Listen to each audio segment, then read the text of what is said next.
할렐루야. 2025년 새해 첫 주일 예배에 오신 우리 모든 성도님들을 주님의 이름으로 환영하고 축복합니다. 오늘 특별히 눈길을 뚫고 오신 우리 모든 성도님들, 올 한 해 하나님을 깊이 만나셔서 하나님이 주시는 축복의 주인공들 되시길 주님의 이름으로 축원합니다. 우리 앞뒤자로 좀 인사하겠습니다. 축복의 주인공 됩시다 하고 서로 인사하겠습니다.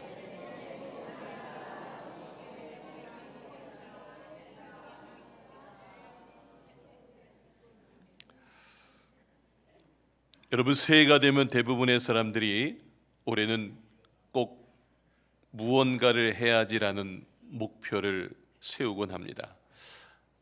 올해는 내가 5kg를 빼야 되겠어. 올해는 내가 새로운 공부를 해야지. 영적으로도 내가 성장해서 올해는 내가 매일 좀 성경 읽고 기도해야지. 하지만 매년 경험하듯 우리가 세운 결심들이 작심삼일로 끝나버리는 일들이 왕왕 있습니다.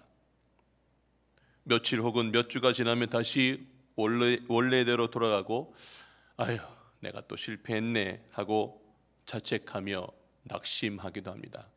혹시 내 이야기로 느껴지시나요?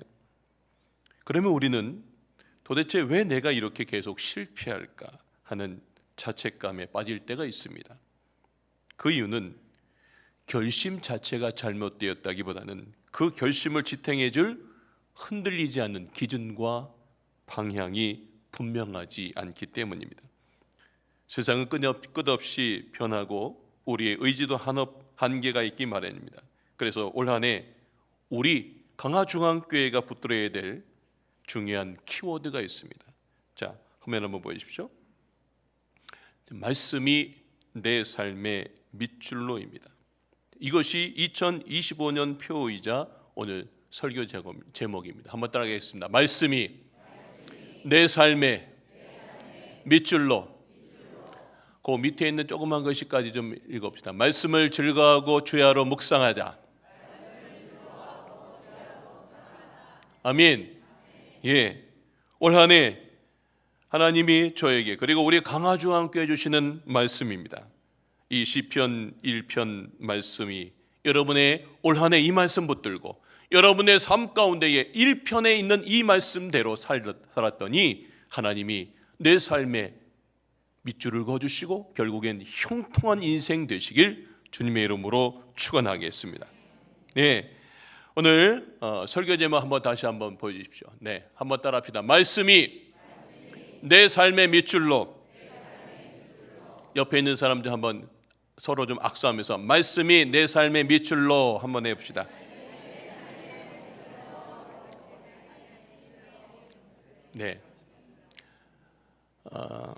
사진 한번 보여주십시오. 보시는 저 성경책은 제 성경책입니다. 제가 말씀을 읽으면서 밑줄을 그은 곳들입니다. 제가 왜 말씀을 저렇게 말씀에다 밑줄을 그을까요? 여러분도 아마 밑줄을 그을 겁니다. 여러분들은 왜 밑줄을 그으십니까? 그것은 단순히 중요하기 때문만은 아닙니다. 저는 말씀을 그으면서 이 말씀이 내 삶의 중심이 되고 잊지 않겠다는, 그리고 이 말씀 붙들며 내가 열심히 살겠다라고 하는 저의 결단의 표시입니다. 아마 여러분도 그러실 것입니다. 그러시죠? 작년에는 새일을 행하리지라는 표를 통해서 우리의 외적인 변화를 우리 각자가 경험했다면 올해는 하나님이 내면과 이 신앙의 깊은 변화를 시작해 보시라고 합니다. 너희들이 새일을 행하는데 저 바깥에가 중요한 게 아니라 네 삶에, 네 중심에, 너의 영혼에 새일을 행하라고 말씀하십니다. 할렐루야. 우리가 늘 듣는 이 하나님 말씀은 단순히 읽고 지나가는 것이 아닙니다. 그것은 우리의 마음에 새겨지고 삶의 기준이 되어야 됩니다. 믿으십니까? 2025년 여러분은 어떤 영역에서 하나님의 말씀을 굳게 밑줄로 새기고 싶습니까? 여러분들이 아마 송구영신 예배 때 받은 각자 여러분의 말씀이 있으실 겁니다. 그리고 여러분이 말씀을 읽다가 올해 내가 정말로 주시는 이 말씀이야 라고 붙드는 말씀이 있으십니까? 이제 여러분들이 그 말씀을 붙들고 결단하시면서 말씀을 삶의 중심에 두는 한 해가 되시길 주님의 이름으로 축원합니다. 특별히 우리 강화중앙교회 올 한 해 시편 1편의 축복의 역사가 우리 모든 성도인들 삶 가운데에 살아 역사하셔서 여러분의 삶의 그 결단 가운데에 하나님의 축복의 열매를 맺고 하나님의 그 말씀을 따라서 살았더니 형통하는 귀한 주인공들 되시길 주님의 이름으로 축원합니다. 저는 오늘 말씀을 묵상하면서 세 가지 메시지를 하나님께서 주셨습니다. 첫 번째 메시지는요, 말씀은 우리의 삶의 기준과 방향을 잡아줍니다. 한번 따르겠습니다. 말씀은 우리의 삶의 기준과 방향을 잡아줍니다. 아멘이시죠? 여러분, 우리 삶은 매일 크고 작은 수많은 선택의 순간을 합니다. 예를 들면 내가 어떤 말투로 말해야 상대를 배려할까? 어떤 갈등이 생기면 이거 참아야 되나? 아니면 강하게 맞서야 하나? 아니면 또 조금 타협해서 이익을 얻을까? 아니면 손해를 감수하더라도 정직하게 갈까? 여러 가지 많은 순간의 선택이 있습니다. 여러분, 이때 기준이 분명치 않으면 우리는 세상의 성공이나 유행에 쉽게 휘둘립니다. 그냥 세상 방식의 기준에 흔들리는 거예요. 어르신들은 자녀가 잘 되길 바라는 마음에 세상적인 조언만 따르다가 정작 이 아이가 믿음의 본을 그렇게 살아있는데 그것을 놓칠 때가 혹 있지는 않으십니까? 혹 젊은이들은 SNS 속의 화려한 타인과 자신을 비교하면서 좌절감에 혹 빠지고 있지는 않습니까? 세상 기준은 우리를 공허와 혼란에 빠뜨려 힘들게 합니다.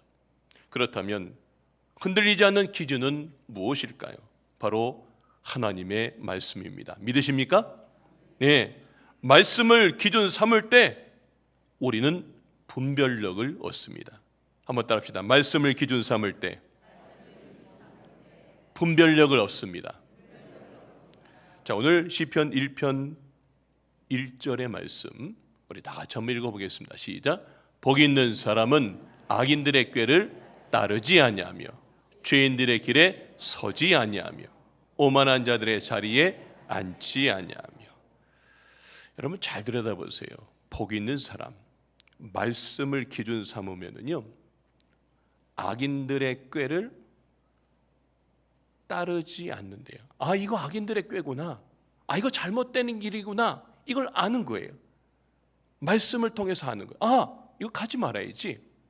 두 번째, 죄인들의 길. 이게 죄인들의 길이네? 내가 여기 서지 말아야지. 알게 되는 거예요. 오만한 자들의 자리. 이거 오만한 자리, 내가 앉을 자리가 아니네 하면서 정확하게 아는 거예요. 뭐 때문에? 말씀 때문에. 여러분, 말씀을 기준 삼으면 이렇게 우리의 삶 가운데 분별력을 얻게 돼요. 이게 뭐 해야 될지. 하나님이 우리의 인생 가운데 길을 인도하시는 거예요. 너의 길은 여기가 아니고 이쪽으로 가야 돼. 지금 여기에서 이렇게 가야 돼. 하나님이 때마다 우리에게 길을 인도하시는 거예요. 여러분, 이게 복 있는 사람인 줄로 믿습니다. 여러분, 이 분별력을 어떻게 얻을 수 있을까요? 오늘 시편 1편 2절에 나와 있습니다. 한번 다 같이 읽겠습니다. 시작. 오직 여호와의 율법을 즐거워하여 그의 율법을 주야로 묵상하는도다. 아멘. 오직 여호와의 율법, 하나님의 말씀을 즐거워하는 거예요. 성경 말씀 즐거우십니까? 이게요, 성경 말씀이 남의 얘기가 됐다가 이게 내 얘기네 그러면 그때서부터 즐거워요. 그래, 내 삶에도 이렇게 역사되는구나 하면서 즐겁죠. 그리고요, 그 맛을 본 사람은요, 그 하나님의 말씀을 주야로 뭐 한다고요?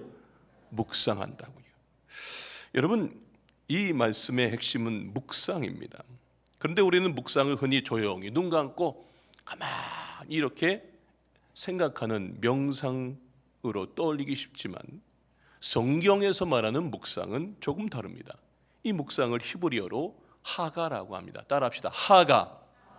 네, 이 하가라고 하는 이 말은요, 단순히 조용히 생각하는 것이 아니라 첫 번째는 중얼거리는 거예요. 중얼. 그래, 복 있는 사람은 악인들의 꾀를 따르지 않고 계속 중얼.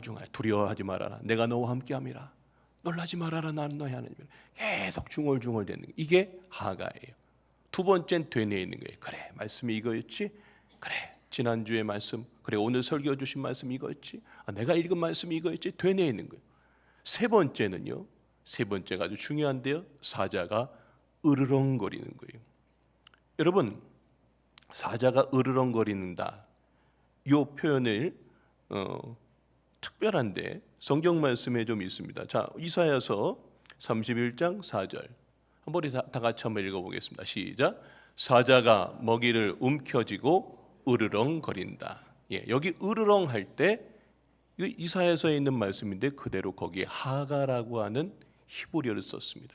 자, 시편 35편 28절도 볼까요? 시작. 나의 혀가 주의 의를 말하며, 여기 말하며도 하가예요. 여기 사자가 으르렁거린다, 이 표현이 뭐냐면, 자, 사자가 먹이를 지금 낚아챘어요. 그리고 지금 막 물고 있어요. 그런데 요 내가 먹이를 먹고 있는데 저 앞에 승냥이가 왔어요. 저 앞에 표범이 왔어요. 내 먹이를 먹으려고 계속 와요. 그러면 어떻게 돼요? 으르렁 되는 거예요. 우렁! 네. 으르렁 하는 거예요. 까불지 말라고. 내 먹이 얼씬도 되지 말라고. 이게 묵상이에요. 여러분, 도대체 이 묵상과 어울리지 않는 이 사자가 으르렁거리는 이 하가, 도대체 이게 무슨 뜻인가? 제가 이 부분을 묵상하다가 하나님이 주시는 깨달음이 있었어요. 저는 여호수아 1장을 읽다가 이것의 깊은 의미를 깨닫게 되었습니다. 자, 여호수아 1장 8절 말씀입니다. 자, 여호수아가 모세의 뒤를 이어서 하나님께 이제 지도자로서 사명을 받고 이 말씀을 받습니다. 자, 우리 다 같이 한번 읽겠습니다. 시작. 이 율법책을 내 입에서 떠나지 말게 하며 주야로 그것을 묵상하래요. 여러분, 지금 다시 한번 보여주세요. 이 율법책을 내 입에서 떠나지 말게 하고요, 입에서 뭐라는 거예요? 중얼중얼 되는 거예요. 그리고 사자처럼 우르렁우르렁 되는 거예요. 주야로 그것을 묵상하래요. 여러분, 하나님이 여호수아에게 강조하신 이 묵상은요, 자, 이제 가나안 전쟁을 앞두고 있는데 우리가 전쟁하려면 뭘 해야 돼요? 무기를 준비해야 돼요. 사람들을 다 모아갖고 군사력을 키워야 돼요. 그런데 하나님은요, 너 그거 하지 말고 진짜 중요한 거 있어. 묵상하래요. 내가 준 말씀을 묵상하래요. 네가 이제 진짜 이 하나님의 말씀을 으르렁대라. 너의 삶 가운데 계속해서 악한 사단 마귀가 주는 수많은 환경 속에 이제 화살을 쏘아야 될 텐데 너는 거기서 으르렁대면서 사단이 올 때마다 으르렁대고 하나님의 말씀은 살아있다, 강력하게 선포하라는 말씀입니다. 여러분,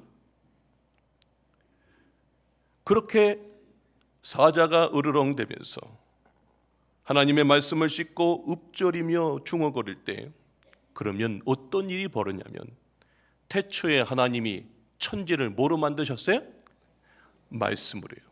여러분, 말씀으로 빛이 있으라 하면 하나님이 빛이 생기게끔 하신 하나님의 능력이 말씀에서 나왔습니다. 믿으십니까? 예. 태초에 말씀으로 천지를 창조하신 그 하나님이 그저 머릿속에서만 머물렀던 그냥 내 인생 가운데에 이제 내가 말씀을 사자가 움켜쥐듯 우르렁 우르렁 되는 거예요. 내가 하나님의 그 말씀을 묵상하고 계속 읊조리고 반복하다 보면 그냥 이 글자였던 기록된 문자가 이제 나의 삶에 살아있는 하나님의 소리로 내 삶에 들려오기 시작하는 거예요. 저 말씀이 남의 말씀이었는데 이제는 내 말씀이 됐다는 소리예요. 그러면 하나님의 소리가 내 영에 콩치는 거예요. 내 속에 들어와서 김상겸 목사, 그러면서 너의 영과 우리의 생각과 감정과 의지에 스며들어서 내 삶의 실제적인 변화를 일으킵니다. 이 그냥 단순히 글자가 아니라 이제 이 글자에 있는 하나님의 말씀이 그대로 태초에 하나님께서 말씀을 창조하시면서 세상을 다 움직여 나갔듯이 이 말씀을 믿고 그 말씀을 의지한 그 사람에게 말씀 그대로 삶의 속에서 하나님이 그 말씀에 너의 삶에 역사하시겠다는 하나님의 말씀입니다. 여러분, 여호수아가 그래서 철옹성 여리고성이라고 하는 상황 앞에 두려웠습니다. 여러분, 이 난공불락의 여리고성 앞에 두려웠어요. 화살을 계속 사단이 두려움에 화살을 줍니다. 야, 한 바퀴 돈다고 그게 성이 무너져? 계속 이러는 거예요. 그러면 여호수아는 뭘 할까요? 으르렁대는 거예요. 하나님의 말씀은 살아있다. 하나님은 오늘도 살아계셔서 이 말씀대로 역사하실 거다라고 여호수아는 말씀을 믿고 나가는 것입니다. 이게 믿음으로 계속 하가하는 것입니다. 이게 묵상입니다. 자, 예를 들어, 그 다음 여호수아 1장 9절 말씀입니다. 우리 다 같이 한번 읽겠습니다. 시작. 내가 내게 명령한 것이 아니냐. 강하고 담대하라. 두려워하지 말며 놀라지 말라. 내가 어디로 가든지 내 하나님 여호와가 너와 함께 하느니라 하시니라. 아멘.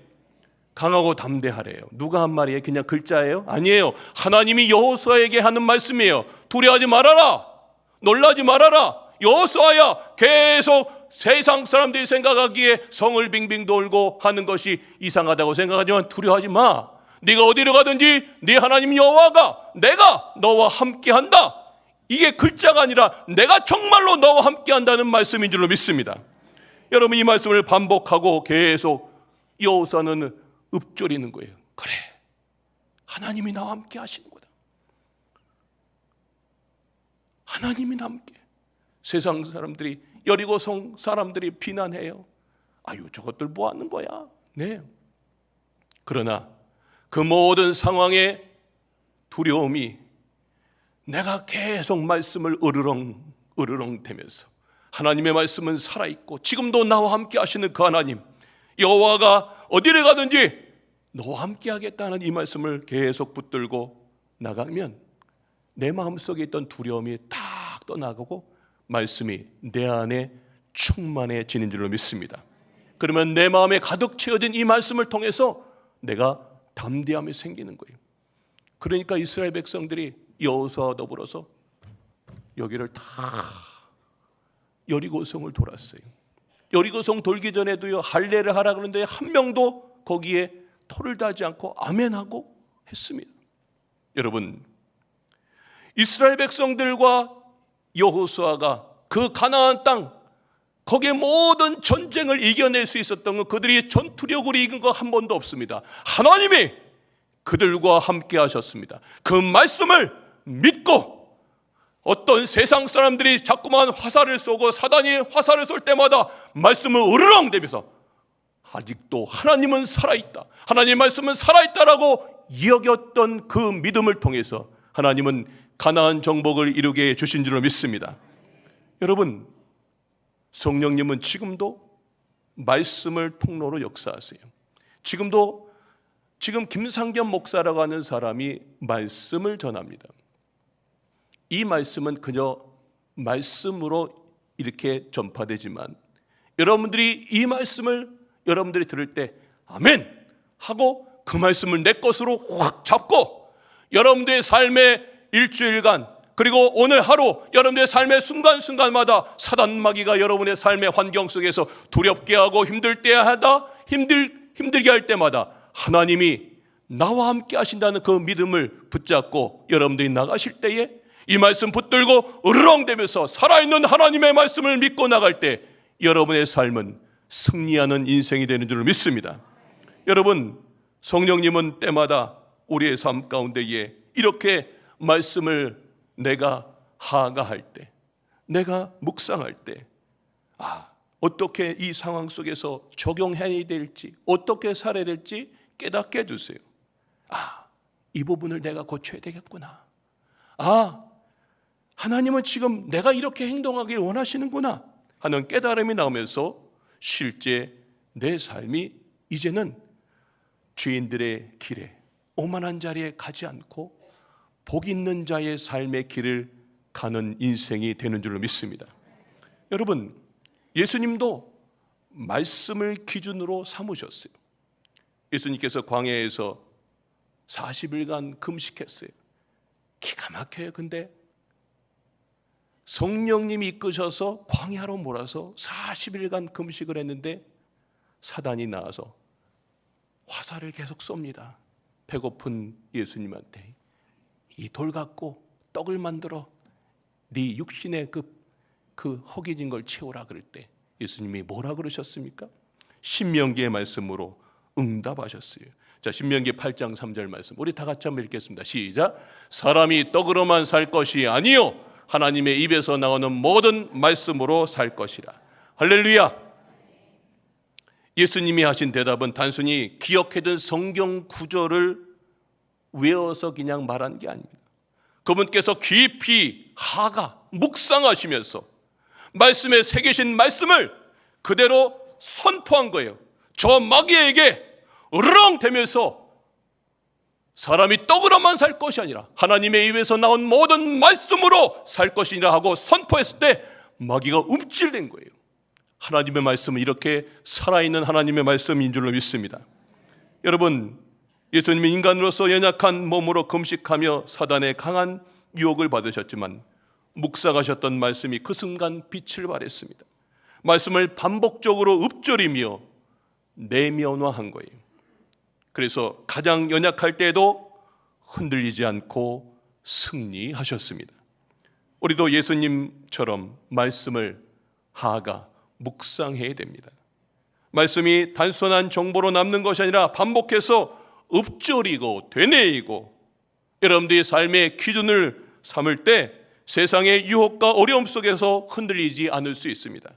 신명기의 말씀이 예수님의 삶을 지탱했듯 하나님의 말씀을 묵상하시고 하가하시면서 우리의 삶도 하나님께서 지키고 이 한 해도 하나님께서 내 삶을 이끌어 가실 것을 믿으시면서 올 한 해 살아가시길 주님의 이름으로 축원합니다. 2025년 올해 말씀을 최우선 기준으로 삼아 보시길 바랍니다. 아멘. 내가 뭘 어떻게 해야 될지 모를 때, 내가 어디로 가야 될지 모를 때 그냥 핸드폰 찾아갖고 네이버한테 구글한테 이런 거 물어보지 마시고요. 세상의 뉴스나 이런 거에 물어보지 마시고요. 먼저 성경책을 펴십시오. 주님, 제게 길을 보여주십시오. 그렇게 기도하시면서 짧은 구절이라도 여러분들이 하나님의 말씀을 하가하시면서 읊조려 보십시오. 그래, 여호수아에게 주셨던 말씀이 내게도 주셨던 말씀이야. 내가 어디로 가든지 내가 너와 함께 할 것이다. 여러분, 사자가 먹잇감을 으르렁 찝고 으르렁 대듯이 말씀을 입과 마음으로 곱씹고 소리내어 읊조려 보십시오. 그때 말씀의 힘이 내 감정과 생각을 변화시키고 삶의 방향을 새롭게 잡아줄 것입니다. 말씀이 내 삶의 밑줄로, 이 표처럼 여러분들이 말씀을 즐거워하고 주야로 묵상할 때 모든 선택과 결정 위에 하나님의 말씀을 굳게 밑줄 치며 살아가는 한 해가 되시길 소망합니다. 그러면 그 말씀이 여러분의 삶의 기준이 되고 방향을 잡아줄 것입니다. 두 번째 메시지입니다. 말씀은 우리의 삶을 정돈하고 정리합니다. 한번 따라합시다. 말씀은 우리의 삶을 정돈하고 정리합니다. 때때로 왜 내 삶은 이렇게 어수선하고 복잡하지 하면서 답답해할 때가 있습니다. 그러실 때가 있으시죠? 여러분이 이 환경 바라보면 참 답답해, 힘들어. 그런데 예수님은요, 이 답을 씨 뿌리는 자의 비유 속에서 우리에게 아주 명확한 답을 알려주셨어요. 예수님은 문제의 중심은 저 외부에 있는 게 아니다, 내 마음밭에 있다 말씀하고 계세요. 자, 우리가 씨 뿌리는 비유의 길가는 우리가 다 알지만, 우리가 신앙인이 제일 못하는 게 있어요. 가시덤불하고 돌짝밭인데, 가시덤불 같은 마음은 뭐냐면 세상 염려와 욕심이 내 마음속에 가득 차면 말씀의 씨앗이 제대로 자리 잡지 못해요. 오늘도 제가 이렇게 말씀을 주는데도요, 그 말씀 그냥 여러분의 심령에 자리 잡지 못한다고요.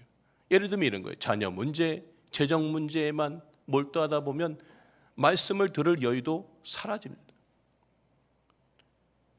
두 번째로 돌짝밭과 같은 마음, 이거는 과거 상처나 고집 같은 거예요. 절대 저 사람 용서 못해, 이렇게 마음을 닫아 놓으면 말씀이 들어가려고 해도 그냥 흘려듣게 됩니다.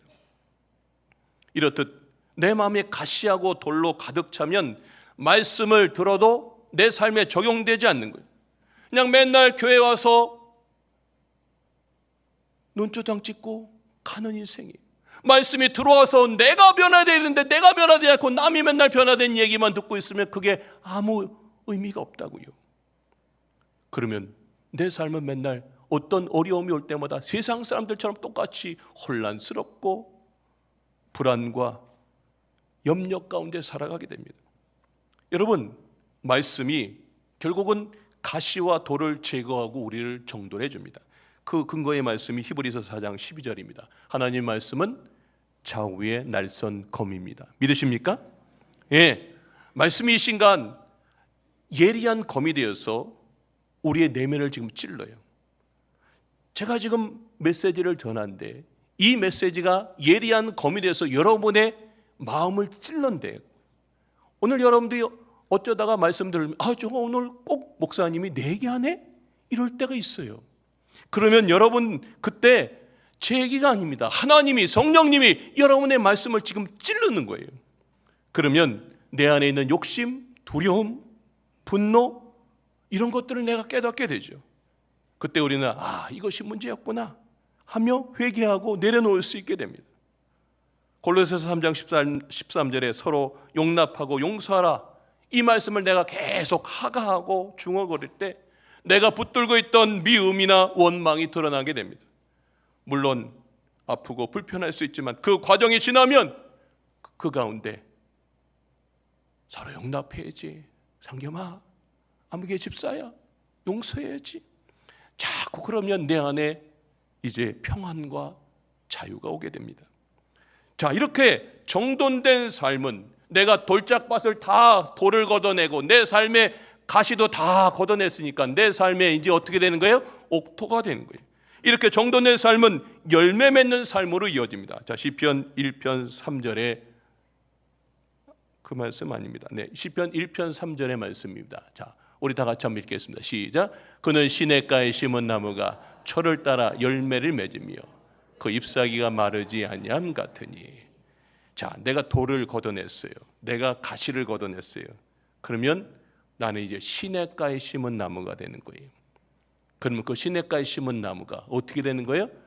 철을 따라 열매를 맺도록 하나님이 계속 공급해 주신 것을 내가 받아먹는 겁니다. 그러면 그 잎사귀가 마르지 않고요, 철을 따라 열매를 맺습니다. 여러분, 말씀을 주야로 묵상하고 하가하는 사람은 내 마음이 이제 시냇가에 심은 나무가 되어서 시들지 않고 철을 따라 열매를 맺는 복의 사람이 됩니다. 여러분, 저는 우리 강화종합교회 모든 성도님들 2025년 이 복을 누리시길 주님의 이름으로 축원합니다. 그럼 여러분들이 영적인 열매가 맺혀져요. 갈라디아서 5장에 성령의 열매 9가지, 기쁨, 사랑, 화평, 인내, 자비 등 성령의 열매가 자연스레 내 삶 가운데에 드러나게 돼요. 관계의 열매가 드러납니다. 가정, 교회, 직장 등에서 갈등이 줄어나고 여러분들이 가는 곳곳마다 화해와 사랑이 커집니다. 또 사역의 열매가 맺혀요. 내 마음이 정돈되니까 봉사에도 옛날에 그냥 어쩔 수 없이 나는 이제는 기쁨으로 열정으로 하게 됩니다. 결국 말씀이 내 마음밭을 바꾸니까 삶 전체가 질서가 잡히고 평안을 얻고 풍성한 열매를 맺는 것입니다. 저는 이 삶의 주인공들이 되시길 주님의 이름으로 축원합니다. 마지막입니다. 말씀이 내 삶에 하나님의 흔적을 남깁니다. 따르겠습니다. 말씀이 내 삶에 하나님의 흔적을 남깁니다. 자, 오늘 시편 1편 3절에 맨 끝에 있는 말씀입니다. 자, 그는 시냇가에 심은 나무가 철을 따라 열매를 맺고, 자, 파란 것이 그 밑에 있는 것이만 읽겠습니다. 시작. 그가 하는 모든 일이 다 형통하리라. 그가 하는 모든 일이 다 어떻게 되냐고요? 형통해. 이게 하나님의 흔적에, 하나님의 말씀을 붙드는 사람은 결국은 형통의 인생을 걷는 줄로 믿습니다.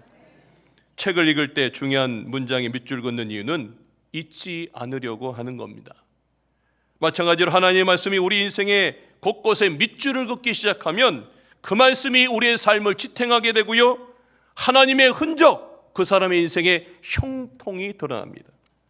여러분, 말씀 붙들고 기도하면서 믿음으로 살아가는 자에게는 가정에서 이런 일들이 벌어져요.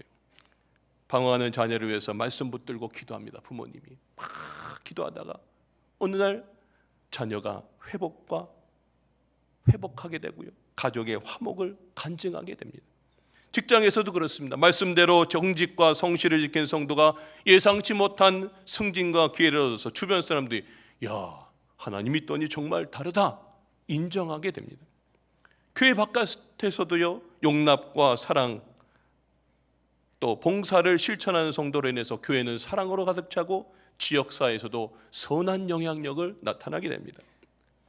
처음에는 미미해 보이는 선택일지 모르지만 말씀이 기준이 된 선택이 반복되면 어떻게 될까요? 야, 너 진짜 하나님을 믿는 사람이구나.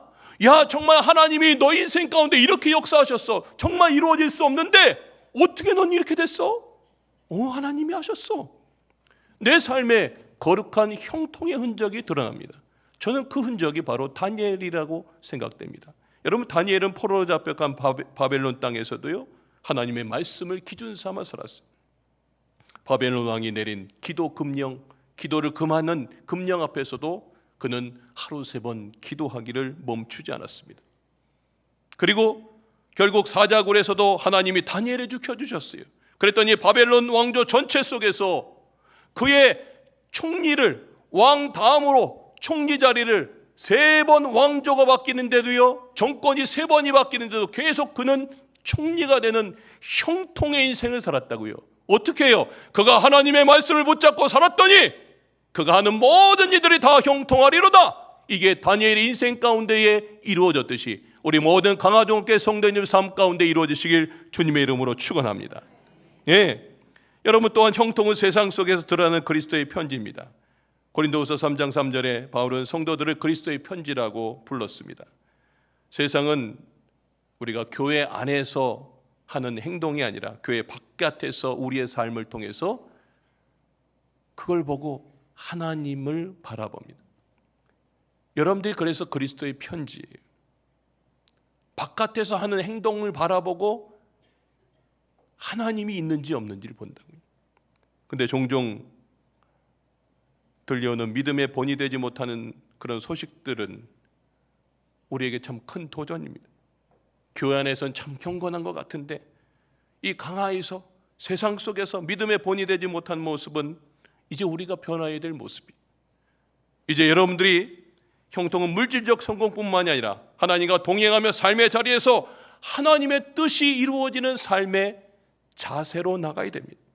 여러분이 이제 교회 바깥에서도 말씀대로 살아가며 하나님의 사랑과 진리를 드러내는 그리스도의 편지가 되어주시길 주님의 이름으로 축원합니다.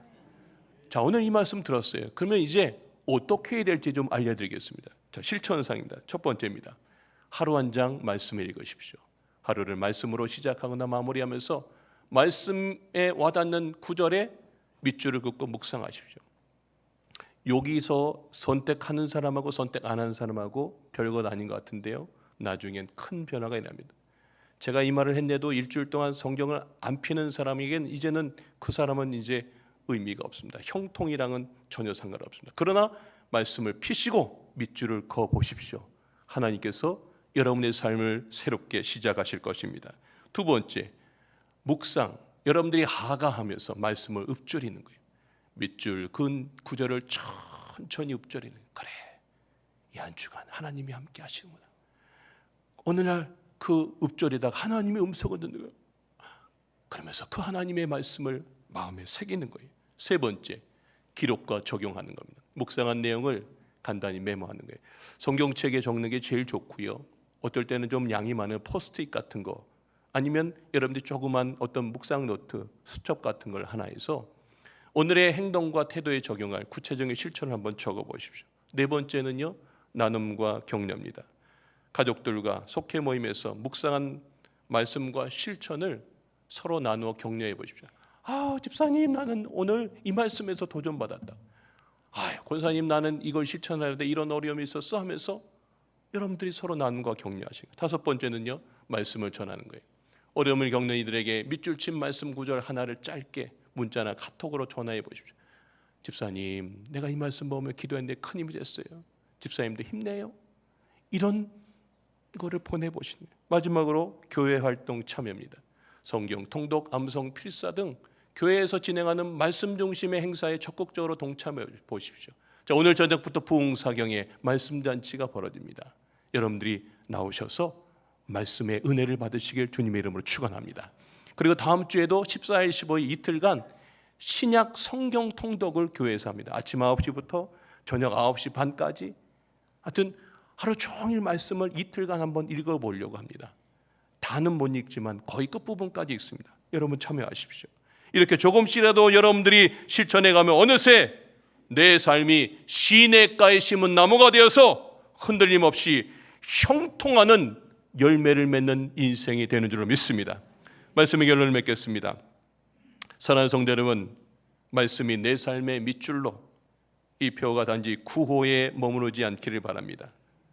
말씀은 우리의 기준이 되고 삶을 정돈하며 하나님의 흔적을 남깁니다. 이제 함께 큰 소리로 우리 앞에 있는 화면을 보시고 우리 다 같이 한번 크게 믿음의 선포를 한번 하면서 우리 다 같이 읽겠습니다. 시작. 주님, 2025년 말씀을 내 삶의 굵은 밑줄로 그어 주시옵소서. 말씀을 흔들리지 않는 기준으로 삼고 풍성한 열매를 맺게 하여 주시옵소서. 아멘. 여러분, 올 한 해 말씀을 굵은 밑줄로 삼아 실천하십시오. 성령님께서 여러분의 삶에 역사하셔서 결국엔 시냇가에 심은 나무처럼 흔들림 없이 모두가 형통하는 인생 되시길 주님의 이름으로 축원합니다.